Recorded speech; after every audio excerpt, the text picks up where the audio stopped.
né?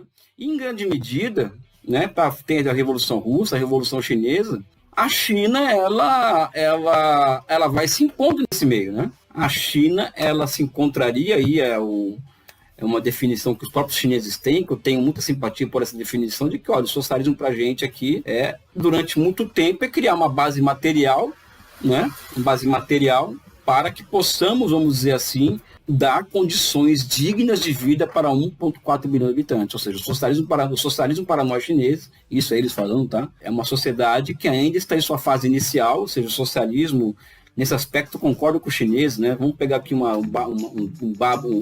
dado histórico, né? A comuna primitiva teve 5 mil anos de existência, o escravismo, 2 mil anos, o feudalismo, outros 2 mil anos, o capitalismo da sua forma histórica, desde o capitalismo comercial, tem 600 anos, e o socialismo tem apenas 100 anos, ou seja, uma sociedade muito nova, que tem muito ainda a acumular para se afirmar enquanto uma alternativa real diante do capitalismo. Nós estamos ainda no início de uma era de transição de um modo de produção ao outro, né? Então, a experiência chinesa, né, ela deve ser colocada nos marcos dessa transição em fase inicial, embrionária. Eu chamaria, inclusive, que a experiência chinesa é uma experiência de fase de teste, vamos dizer assim. E durante essa fase de teste, formas históricas vão se constituindo para agilizar a construção de bases materiais, não é?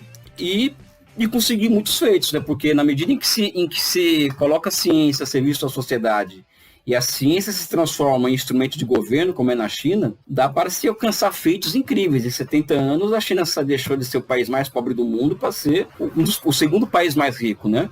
Recentemente, a China conseguiu o feito de superação da miséria extrema. Isso é um fato que não é qualquer coisa. A China, por exemplo, ela já lidera, por exemplo, em vários setores de atividade de alta tecnologia, já é líder, né? Por exemplo, 5G, inteligência artificial. Tudo isso são conquistas que os chineses acabaram alcançando e que beneficiam diretamente o conjunto da sua população em oposição ao capitalismo em que uma minoria enriquece e a maioria acaba empobrecendo, né? Ou seja, o caso brasileiro é interessante em que a pandemia, por exemplo, gerou 11 novos bilionários no Brasil, enquanto 100 milhões de pessoas foram colocadas fora do game do consumo. Isso é a cara real do capitalismo. E a China, mesmo sendo uma experiência que eu chamo em fase de teste, embrionária, primitiva, já alcança feitos extraordinários para um país, para uma experiência histórica que tem apenas 70 anos de idade.